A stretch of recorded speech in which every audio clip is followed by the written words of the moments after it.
Gejalanya.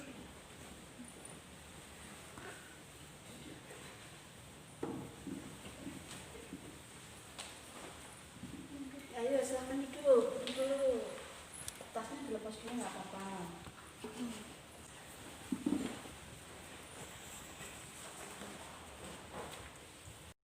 Assalamualaikum warahmatullahi wabarakatuh. Waalaikumsalam warahmatullahi wabarakatuh. Sebelum kita memulai acara kita, alangkah lebih baiknya ketika kita berdoa dulu. Berdoa mulai. Berdoa selesai. Semoga hari ini kita mendapatkan ridha Allah dan acara kita berjalan dengan lancar. Amin. Terima kasih atas kesempatan, atas kesediaan kalian mengikuti acara yang Ibu lakukan hari ini. Sebelum kita beranjak ke acara selanjutnya, Ibu ingin tanya bagaimana kabar kalian hari ini? Alhamdulillah. Semoga hari ini kita selalu dalam keadaan yang sehat. Sebelum kita ke acara selanjutnya, kalian sudah saling mengenal? Belum. Nah, untuk mengakrabkan suasana supaya kita nanti lebih terbuka, lebih enjoy, mari kita perkenalan dulu. Kita mulai dari sebelah kanan Ibu ya. Kita perkenalan pakai lagu, bisa? Bisa. Kita mulai. Bagus. Oke, ayo. 1, 2, 3. Hey, hello, siapa namamu? Hey, hello, siapa namamu? Saya hari ini. Dia ini selamat datang, selamat datang. Hey, hello, siapa namamu? Hey, hello, siapa namamu? Saya Susi. Dia Susi, selamat datang, selamat datang. Hey, hello, siapa namamu? Hey, hello, siapa namamu? Saya Selfie. Dia Selfie, selamat datang, selamat datang. Hey, hello, siapa namamu? Hey, hello, siapa namamu? Saya Zahra. Dia Zahra, selamat datang, selamat datang. Hey, hello, siapa namamu? Hey, hello, siapa namamu? Saya Ngisti. Dia Listi, selamat datang, selamat datang. Hey, hello, siapa namamu? Saya Nia. Dia Nia, selamat datang, selamat datang. Hey, hello, siapa namamu? Hey, hello, siapa namamu? Saya Diana. Dia Diana, selamat datang, selamat datang. Alhamdulillah kita sudah saling perkenalan. Semoga dengan perkenalan ini kita akan semakin akrab dan enjoy dalam melaksanakan kegiatan kita hari ini. Sebelum kita memulai ke kegiatan kita yaitu bimbingan kelompok, Ibu mau tanya, tahu nggak bimbingan kelompok itu apa? Diana? Bimbingan kelompok itu bimbingan yang dilakukan orang-orang berkelompok. Ya. Saya gunakan Ada yang lain?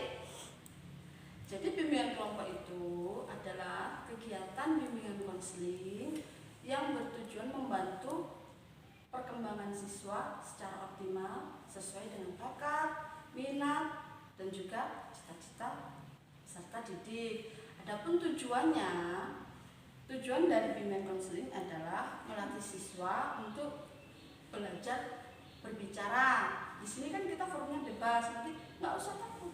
Silakan, saya punya pendapat pun. Nah, di sini kita akan belajar bagaimana kita bisa belajar berbicara di depan umum, mengungkapkan apa yang menjadi pendapat kita, belajar untuk mengendalikan diri. Karena ini kan kelompok, kadang-kadang itu sedang ngomong sama menyanggah. Nah, kita pun mengendalikan diri. Oh, sabar dulu, biar itu selesai dulu, baru nanti kita berbicara. Di dalam bimbingan kelompok ada beberapa teknik atau cara pelaksanaannya, di mana kita bisa menggunakan sharing, berbagi pendapat, ataupun tanya jawab. Lalu ada beberapa azas yang harus kita pegang di sini. Kenapa? Ini adalah kelompok kita. Apa yang akan kita bahas di sini itu adalah rahasia kita. Tentu saja ketika kita keluar dari ruangan ini, kita sudah melupakan apa yang kita bahas di sini. Mungkin di sini ada nanti kawan kita yang akan mengungkapkan kerahasiaannya. Oh Bu, saya begini, itu rahasia. Jadi rahasia yang terungkap di sini adalah milik kita. Ketika kita keluar semua sudah selesai. Bisa? Kita akan melanjutkan karena kita waktunya sangat singkat. Mengingat kita kondisinya corona tidak boleh berkumpul lama-lama ya. Kita langsung saja dalam pertemuan ini, pertemuan kelompok ini, Ibu ingin membahas tentang etika sopan santun pada generasi Z. Tahu generasi Z? Generasi Z itu kalian disebut dengan generasi Z. Dalam pelaksanaan ini Ibu akan menggunakan teknik problem solving. Tahu problem solving? Problem solving adalah teknik pemecahan masalah. Dia berpusat kepada masalah. Karena sangat jelas sekali di sekolah kita akan mengambil contoh di sekolah kita sendiri, di mana sekolah kita ini sangat rendah sekali etika dan sopan santunnya. Kita masuk ke kegiatan inti, ingin menanyakan, sudah siap? Sudah. Kita akan mulai membahas tentang materi kita, yaitu etika dan sopan santun generasi Z. Di sini langkah-langkah yang perlu kita lakukan adalah membahas masalahnya. Masalah kita adalah rendahnya etika dan sopan santun di sekolah kita ya. Jelas sekali kan contohnya sudah sangat banyak ya, real sekali. Dimana yang paling jelas kita lihat adalah ketika seorang guru masuk di dalam kelas. Siswa sibuk sekali dengan apa? Gadgetnya.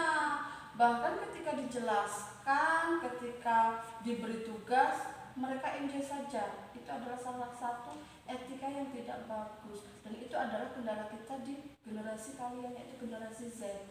Kenapa kok dikatakan generasi Z?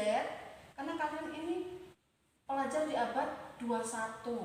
Jadi istilahnya adalah generasi Z. Dan itu adalah fenomena kita. Kita tidak bisa maksudnya menghindari bahwa saya nggak kayak gitu, nggak bisa. Memang kita sekarang pada masanya di mana teknologi sudah sangat canggih, sudah sangat luar biasa. Oleh sebab itu penting sekali kita mengembangkan etika ini. Terkadang kita kan tidak memikirkan orang-orang di sekitar kita. Oh, ini pantas tidak? Oh, ini sopan atau enggak? Terserah, saya sibuk. Dan apa sih yang kita mainkan di gadget itu? Hanyalah game online, ya nggak? Iya, jadi udah asik masih gini. Nah, ambilkan itu ya sebentar. Nah, di sini itu ingin bertanya, mengapa hal-hal yang demikian itu bisa terjadi? Kenapa kok anak-anak zaman sekarang nanti yang tidak sopan dan tidak santun kepada guru? Kira-kira kenapa? Ayo, kok sama rumah ungkapkan saja. Pergaulan. Iya, karena seringnya memang pengaruh dari pergaulan.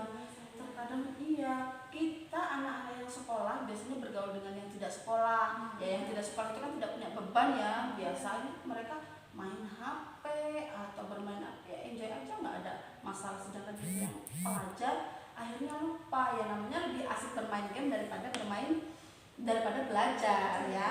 Lalu di antara kalian ada nggak yang seperti itu? Tidak. Alhamdulillah. Karena memang fenomena kita biasanya itu terjadi di anak-anak lelaki yang seperti itu. Kalau sudah HP, entah itu game, entah itu chatting ya, pasti itu sampai lupa. Kalau disuruh sama orang tuanya, dan nanti nomor sekian, nomor 100, nggak tahu nomor 1 sampai 99 itu apa. Lalu faktor-faktor apa saja sih yang menyebabkan rendahnya sopan santun? Mungkin kurang perhatian dari orang tua. Ya, pengertian perhatian dari orang tua itu sangat mempengaruhi. Kenapa? Karena kita ini kadang-kadang orang tua kalau sudah sibuk bekerja ya, anaknya, anak saya sudah sekolah, melihat dari pintu, anak saya sudah sekolah, sudah. Ternyata tidak sampai sekolah. Ya, memang, dan itu sering sekali terjadi. Akhirnya miskomunikasi dari pihak sekolah dan pihak rumah. Lalu apalagi selain perhatian orang tua? lingkungan yang tidak kondusif.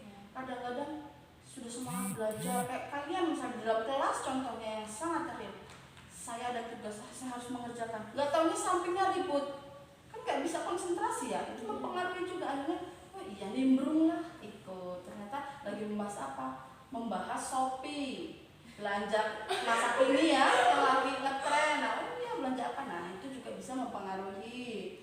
Lalu apa sih dampak dari perilaku yang seperti itu? Yang tidak sopan, ya dikucilkan kita. Akhirnya kan coba lah kan, itu kok sama saya nggak sopan, sama orang tua kok nggak sopan, nah sama temenan gitu. Tetapi tidak semua orang seperti itu, karena kadang-kadang saya ikutan aja sama yang itulah gitu. Ada kan yang anaknya kayak gitu malah pengikutnya banyak ya, banyak sekali. Jadi itu memang masih jadi tanda tanya. Ibu juga masih bertanya-tanya, apa sih yang menarik dari perilaku yang tidak sopan itu apa? Kok itu menjadi tren sekali di generasi Z? Itu nanti kita akan menganalisis bersama. Lalu langkah apa sih yang perlu kita lakukan supaya anak-anak di generasi Z seperti kalian ini terhindar dari perilaku yang tidak sopan? Apa? Bagaimana langkahnya? Ya pertama mungkin harus mendekatkan diri pada Allah SWT. Ya itu sangat mendalam ya, maksudnya dasarnya kita kan punya agama, punya keyakinan. Karena kita di sini mayoritas Islam, berarti kita harus sholat yang rajin. Ini enggak, saya ada masalah sholat, enggak ada masalah enggak sholat, kan sering seperti itu. Oh saya sedang dalam perjalanan males, kita menomorduakan yang wajib. Jadi kita terkadang lupa bahwa saya harus mendekatkan diri kepada Allah supaya saya senantiasa menghargai orang lain, menghormati orang tua. Akhirnya kita bisa mengendalikan zaman gitu, tidak terbawa oleh zaman. Karena memang sekali lagi ibu ingatkan, kalian ini lahir di era generasi Z, di era abad 21, di mana teknologi itu sangat menguasai. Banyak orang malas karena apa? Karena mengandalkan teknologi. Saya mau kesini males lah, tinggal telepon. Akhirnya kita masih bergerak delivery aja. Nah kan itu sudah contoh. Terus akhirnya ada tugasnya, ngapain mikir, ada Google aja. Nah itu sudah membuat kita akhirnya kita apa? Oh ini sibuk banget, ini lagi penting banget. Nah belikan ini. Nah nanti dulu kok ini lagi penting bener, pacar saya misalnya, apa teman saya, kan kita seringnya seperti itu. Itu adalah perilaku menyimpang yang ternyata sepele ya, sepele sekali ya, cuman begitu. Ternyata enggak. Itulah yang harus kita pelajari, yang harus kita analisis, kita pahami. Karena kalian itu akan melanjutkan keturunan selanjutnya. Sejauh ini paham? Mari kita berdiskusi untuk mencari tips dan solusi bagaimana agar generasi Z ini terhindar dari perilaku yang tidak sopan. Ayo, siapa yang punya? Dilihat dari masalah kita yang banyaknya yang terlalu menonjol itu kan dari gadget. Jadi itu kesadaran diri kita sendiri aja Bu, gimana kemanfaatan penggunaan gadgetnya. Kita juga harus tahu tempat gitu, kapan waktu untuk pakai gadget dan waktu untuk itu tadi solusi yang diberikan oleh kawan kita. Ada yang mau menambahkan? Atau kita langsung ke tips? Ada yang punya tipsnya? Tipsnya apa yang harus kita lakukan? Tips-tips untuk remaja sekarang. Iya Bu, kita tuh harus menyaring dan menggunakan gadget itu sesuai waktu dan porsinya masing-masing. Untuk mengisi waktu luang kita bisa kita gunakan hal-hal yang positif, misalnya membantu ibu memasak, bisa memberes-beres rumah, gitu kan, bermain sama teman sebaya, gitu. Jadi nggak terpaku sama HP, gadget, gitu. Ya ada yang lagi mau menambahkan? Kurang lebih seperti itu. Ya, memang fenomena kita, masalah kita yang paling mempengaruhi perilaku tidak sopan adalah gadget. Kenapa ya? Yang kita contoh itu kan isinya ya. Kadang kita lihat YouTube, oh di YouTube berpakaiannya begitu, saya begitu juga. Oh berperilaku dengan orang tuanya seperti itu, kita seperti itu juga. Memang solusi yang terbaik adalah kita membatasi diri untuk penggunaan gadget. Kan masih banyak kegiatan yang lain. Ya untuk perempuan misalnya kan membantu memasak, yang belum bisa memasak kan bisa memasak, membersihkan rumah. Nah untuk yang laki-laki kan bisa bantu apa, berkebun misalnya, atau apa kan bisa. Nah itu tadi hasil diskusi kita tentang perilaku sopan santun di generasi Z. Jangan lupa kalian adalah generasi Z yang sangat rawan oleh teknologi. Jangan sampai kalah dengan teknologi. Nah, tugas kalian ya di rumah nanti diamati orang-orang di sekitar kalian. Apakah mereka ini termasuk orang-orang yang memiliki etika atau sopan santun yang buruk atau yang baik? Nah, tugas kalian itu nanti dinasihati. Kalau adik-adik kalian, kan mereka generasi Z juga, dinasihati, oh ini nggak sopan, nanti kalau nggak sopan diluruskan, dinasihati. Oleh sebab itu, sebelum kita bisa membenari orang lain, benarkan dulu diri sendiri. Nah, itu tadi hasil dari bimbing kelompok. Semoga apa yang kita lakukan hari ini mendapat ridho Allah dan bermanfaat bagi kita semua. Nanti kita akan menyusun jadwal selanjutnya untuk pertemuan selanjutnya. Terima kasih. Kita tutup dengan doa. Berdoa mulai. Selesai. Ibu akhiri. Billahi taufiq wal hidayah.